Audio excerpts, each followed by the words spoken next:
Le dimanche soir, Romain, Léonard, Léa et Fama se retrouvent dans un kebab de la ville. Ils se racontent leur week-end. Ce soir-là, les 4 prétendaient avoir une super info à raconter aux autres. En fait, un seul avait réellement une information. On vit dans un monde où il se passe plein de choses tout le temps. Des grands événements sportifs, des faits divers, des rebondissements politiques. À l'heure d'Internet et des réseaux sociaux, on est exposé à un nombre toujours plus grand de messages et de publications. Il faut donc faire le tri dans tous ces événements et repérer ce qui est ou n'est pas une information. Du coup, on s'est posé une question, finalement une info, c'est quoi ? Bonsoir à tous, l'heure est grave, excusez-nous pour cette interruption. Le cheat meal, c'est le fameux cheat meal du samedi soir. Ouais, c'est ça, le cheat meal. Pour se faire plaisir, à l'époque, on pouvait sortir dans les restaurants. Et normalement, c'est une fois par semaine le cheat meal. Voilà, exactement. Quand on fait 6 jours sur 7 le cheat meal. Là, on s'engage dans un enlisement, dans une escalade tout à fait dangereuse pour la région.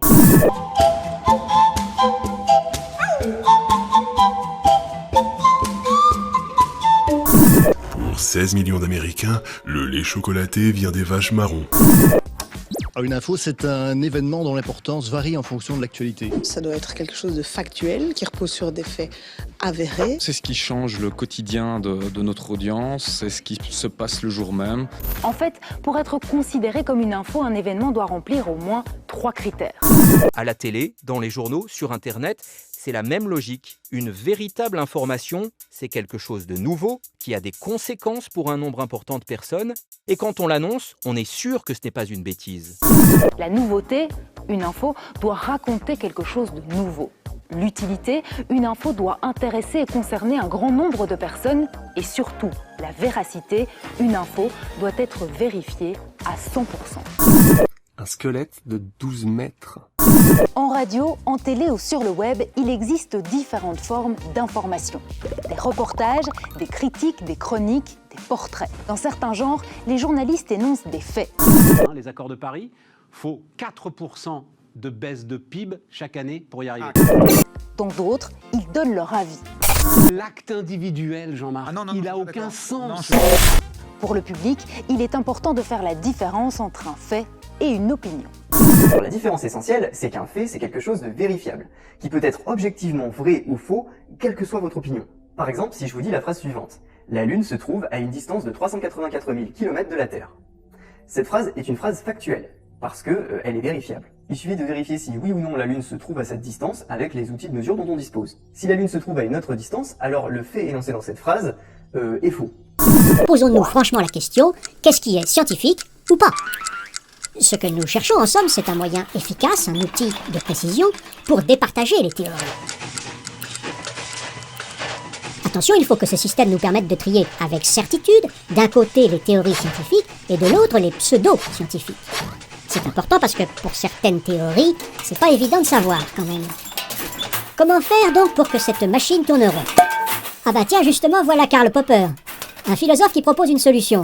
On prend la théorie et on regarde si elle est réfutable ou pas. Merci Karl, mais en fait, on n'a pas trop compris là. Ça veut dire quoi, réfutable et non réfutable ?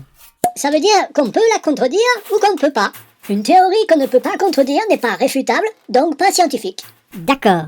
Par exemple, si j'invente une théorie du genre « Nous sommes entourés de petits êtres invisibles qui nous espionnent et se moquent de nous », si on réfléchit bien, personne ne peut prouver le contraire. Cette théorie n'est donc pas réfutable. Par conséquent, selon vous, elle n'est pas scientifique.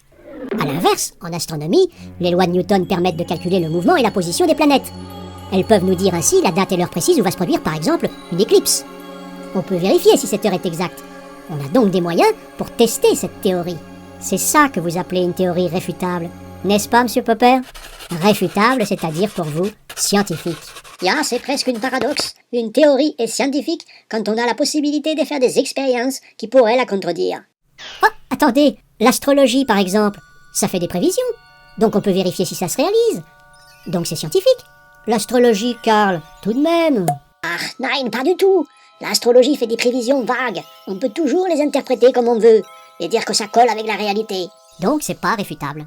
Au fond, le scientifique idéal pour vous, c'est un peu comme un sportif fair-play. Il propose une théorie et il dit voilà, allez-y, testez-la, ne vous gênez pas, on en discutera après, ça fait avancer la science. En somme, il apprécie la contradiction. Il n'en a pas peur. Trop peur. Ah, excellent, Karl. En plus, notre scientifique fair-play, il se soumet au jugement de toute la communauté scientifique. C'est ce qui permet à la science de se corriger elle-même. Si la Lune se trouve effectivement à cette distance, alors le fait énoncé dans cette phrase est vrai. Et peu importe que cela ne vous arrange pas, que vous ayez une autre opinion ou que vous préféreriez autre chose. C'est un fait. Et donc il ne faut pas le confondre avec une opinion. Une opinion serait par exemple « la Lune est trop loin ». Là vous voyez que ce n'est pas vérifiable, les critères sont trop flous. Qu'est-ce que ça veut dire trop loin? À partir de quand? C'est subjectif, c'est discutable. Donc c'est une opinion. On ne peut pas véritablement dire si cette opinion est vraie ou fausse. Ce matin, j'ouvre ma boîte mail et là, je tombe sur un appel au don du sang du CHU de Nantes. Ça me rappelle vaguement un truc. Mais quoi? Ce message, c'est un hoax qui circule sur la toile depuis plusieurs années et continuera sûrement encore de circuler quand Voyager 1 aura atteint le prochain système stellaire. Ok, alors c'est quoi un hoax? C'est un terme anglais qui veut dire canular. Dans le Wiktionnaire, d'ailleurs, il est défini comme suit. Anglicisme familier, canular, bobard, intox, en particulier diffusé sur Internet. Pourquoi les gens écrivent des trucs visiblement faux sur Internet? Certes, c'est parce qu'ils cherchent même pas à savoir si c'est vrai ou faux. Même lorsque l'info est très facile à trouver. Du coup, la question c'est, pourquoi les gens ne cherchent même pas à savoir si c'est vrai ou faux? Et pourquoi ils le partagent quand même? Le hoax, ça peut viser à nuire à l'image entière avec une campagne de désinformation. Ça peut pirater nos données via des listes dans lesquelles sont demandés des éléments de notre identité. Récupérer une grande quantité d'adresses mail via nos propres listes de contacts lorsqu'on relaie une chaîne notamment. Ou bien juste désinformer sciemment. Un hoax, c'est méchant. Ça pourrit notre vie numérique et même notre vie sociale tout court. Certains sites écrivent de faux articles avec pour objectif l'humour ou la parodie. D'autres le font dans un but de désinformation ou de propagande, souvent des sites extrémistes ou complotistes. Mais la plupart le font pour d'autres raisons, beaucoup plus prosaïques. Ils sont juste écrits pour être des aspirateurs à clics, avec un titre accrocheur, étonnant, sulfureux, polémique, peu importe, pourvu que vous ayez envie de cliquer dessus. Plus il y aura de clics, plus il y aura de revenus publicitaires. Vrai ou pas, peu importe. Drôle ou pas, peu importe. D'une fake news. C'est quoi? Une fake news, c'est une expression anglaise pour dire fausse information.